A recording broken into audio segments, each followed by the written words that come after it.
같습니다. 네. 예. 자, 지금 24일 남았습니다. 더불어민주당 전당대회 아주 치열하게 전개되고 있는데요. 어제는 예비경선 컷오프 발표가 됐습니다.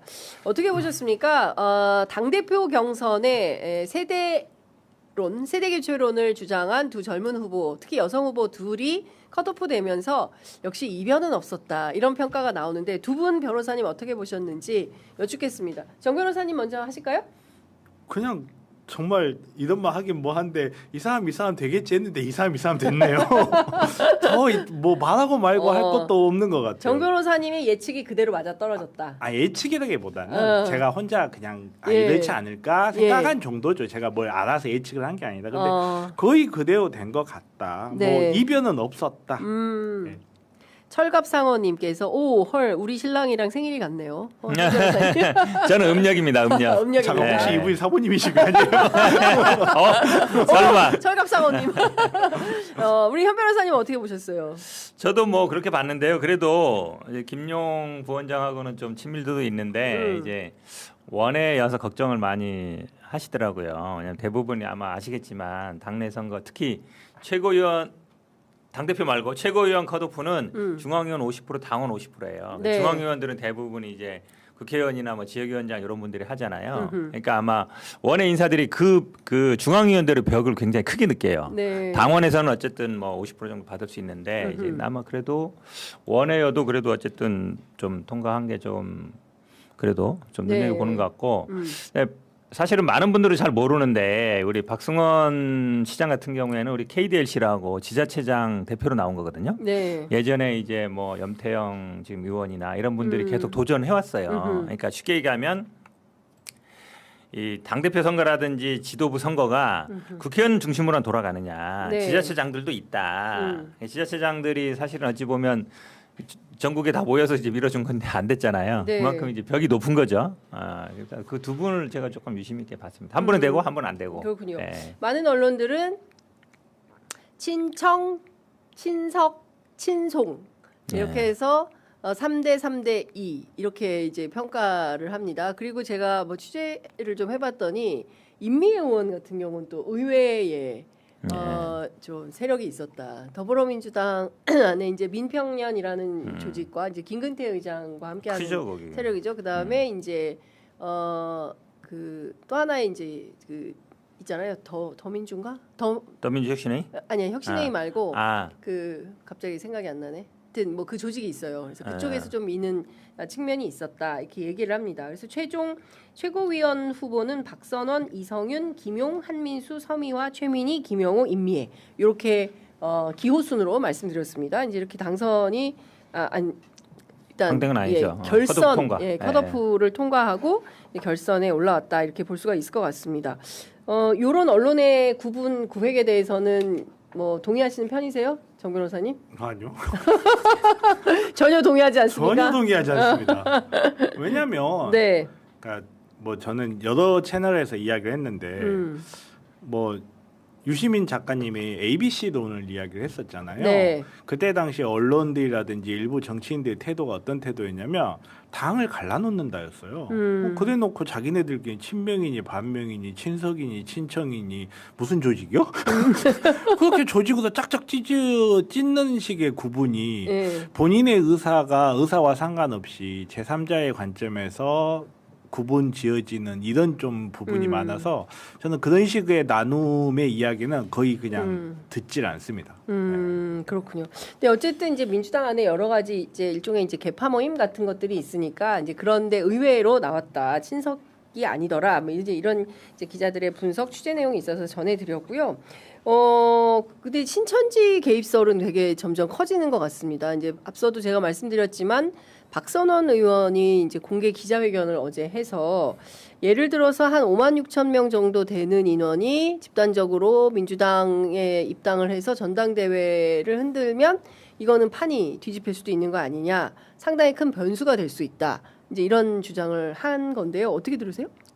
아니 그러니까 그 말처럼 뭐 5, 6만 정도가 지금 국민의힘에 들어가서 네. 지금 2001년 뭐 대선 후보 당대표 선거 뭐 이렇게 저 당대표 선거라든지 대선 후보 결정했다는 건데 그 문제는 이제 저게 국민의힘에서는 어쨌든 수사도 받고 있는데 저게 민주당에도 똑같이 했냐 이게 관건이잖아요. 네. 물론 저도 생각해서 상식적으로 봐도 한쪽에만 할 것 같지는 않아요. 그러니까 당연히 양쪽에 해놓고 보험을 들어놔야 이거 네. 한번 하고 그치. 할 거 아니에요. 네. 당연한 얘기잖아요. 네. 당연한 얘기고 또 국민의힘이 이렇게 했기 때문에 민주당도 했을 것 같고 또 우리 예전에 2021년 뭐 저 대선 경선할 때도 네. 갑자기 뭐 튀는 선거도 나왔고 그다음에 이번에 뭐 호남에서 뭐 30-40명 당원 늘었다 뭐 이런 얘기를 많이 하는데 근데 결국 중요한 건 그거예요.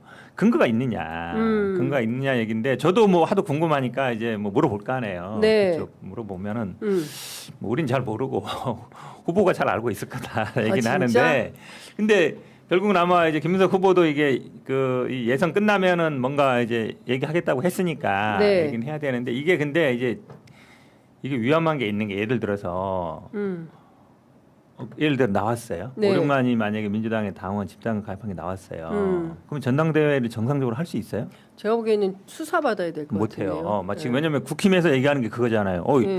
우리 보고 뭐 지금 뭐 위헌정당이고 뭐 이렇게 해서 뭐 수선 받고 막 해서 이제 특검 수사 중이잖아요. 예. 그럼 문제가 뭐가 되냐면 민주당도 위헌정당이 되는 거네요. 그러고 전에 예. 특검이 그러면 수사를 지금 저 특검이랑 이제 특별 보면 수사하고 있잖아요. 네. 그럼 거기서 안 나왔나?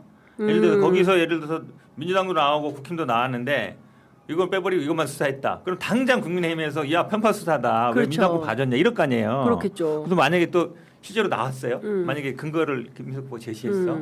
그러면 당장 압수수색 안 할 수가 없잖아요. 해야 되죠. 당장 해야 되잖아요. 그럼 만약에 막 이제 전당대회 앞두가 뒀는데 수사기관에서 막 압수수색 들어와요. 민주당에.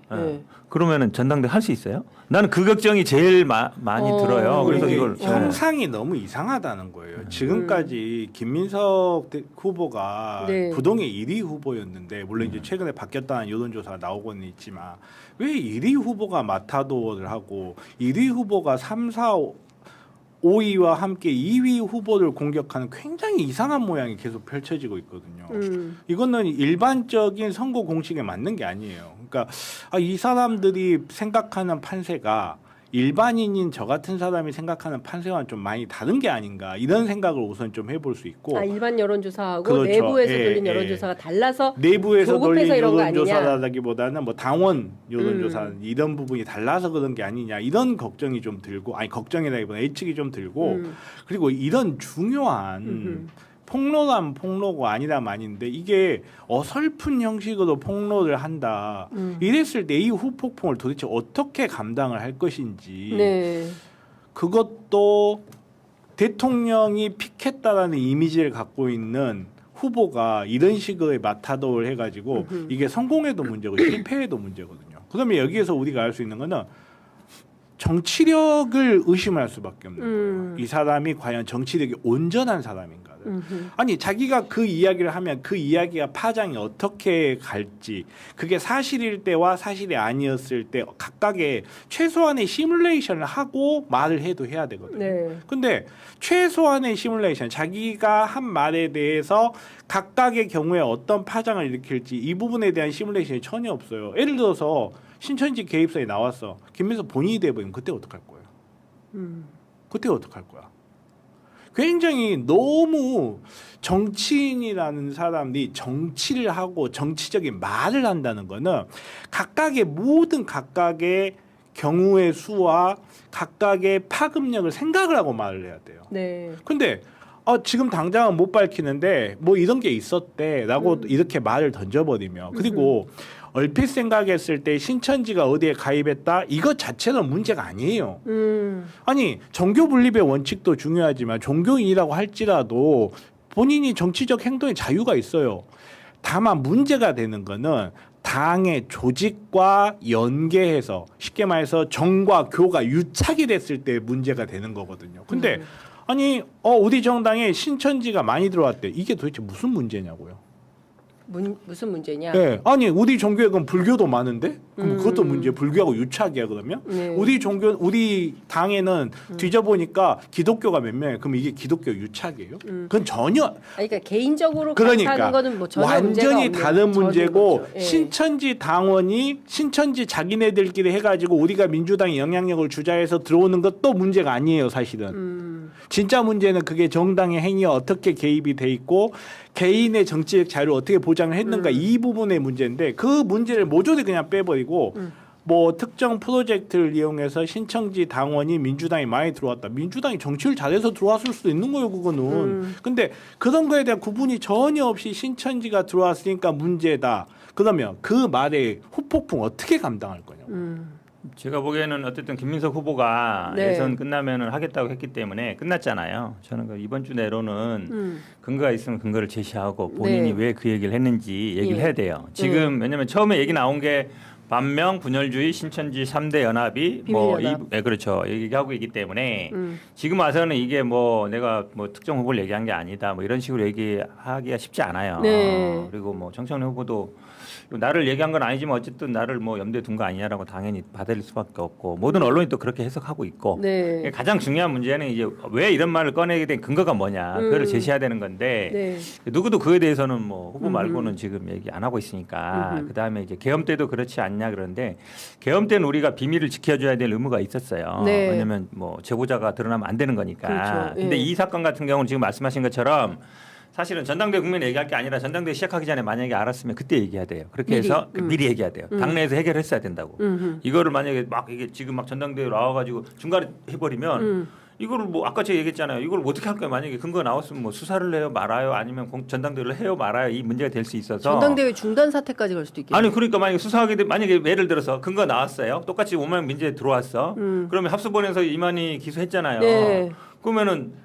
당장이 수사의 불공평 얘기도 나오지만 그럼 당장 수사 대상이라고 국힘에 당연히 고발할 거 아니에요. 네. 똑같은 사건 아니에요. 집단적으로 말씀처럼 개인적으로 가입하는 건 상관없어요. 네. 집단적으로 가입했다 그러면 네. 당장 문제가 되잖아요. 정당법에도 문제가 되는 거고. 그럼 이거를 이거 전당대회 국면에 만약에 수사까지 받아야 되고 막 당사 털리고 이러면 어떻게 되는 거예요?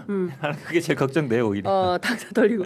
그리고 민주당은 트라우마가 있어요. 왜냐하면은 당시에 이재명 대표 그쵸. 사건과 관련해서 김용 부원장 그때 제가 현장에 있었죠. 그때 현장에 있었어요. 왜냐면 저도 그때 민주정부 부원장했거든요. 맞아요. 변호사이기도 맞아요. 하고. 예. 그러니까 이제 처음에 들어왔을 때는 압수수색 현장에 있었죠. 어. 제가. 예. 처음에 들어왔을 때는 막았어요. 예. 거기서 막 이제 뭐 협박도 하고 어. 뭐 공무방해로 뭐 할 겁니다. 근데 예. 두 번째는 들어왔잖아요. 예. 근데 그게 이제 걔네들 논리는 계속 그랬어요. 당사 안에 민주연구원이 있어요. 8층인가 9층에. 네. 우리는 당사에 들어간 게 아니다. 민주연구원만 들어간 거다. 아니 근데 어차피 그 당사 안에 있는 거거든요. 당 예. 조직이고. 그렇죠. 그러니까 뭐 건물 다르다고 해서 뭐 다른 게 아니니까 그 당시에 뭐 사실은 거기에 뭐 저 상근 부대변인 방이 한 3명 정도 컴퓨터 세대 있었는데 거기 온 지 며칠 되지도 않았어요. 뭐 가져간 것도 없어요. 네. 것도 없는데 언론에 네. 대대적으로 홍보되면서 그렇죠. 당사가 마치 뭐 무슨 범죄 집단인 것처럼 네. 그런 이제 언론 프레임에 놀아날 수 있죠. 그러니까 하여간 이거는 대단히 충격적인 이슈이기 때문에 그리고 상당히 문제가 있다고 한다면 이번 주 주말이라도 해야 이제 돼요. 끝났으니까 네. 빠르게 정리를 하고 넘어가야 된다. 네, 정리를 하고 넘어가야 네, 됩니다. 정리를 하지 않으면 계속 이게 파장이 있기 때문에 이런 거 아니야 저런 거 아니야 근거 없는 의혹이 또 막 부풀려질 수도 있고 그러면 사실은 좀 뭔가 희망과 미래를 위해서 나아가야 되는 전당대회가 부패와 뭔가 범죄와 뭐 이런 게 연결되는 것처럼 보이고 보여질 수 있기 때문에 그 부분은 좀 정리가 필요하다라는 말씀 좀 드리겠습니다.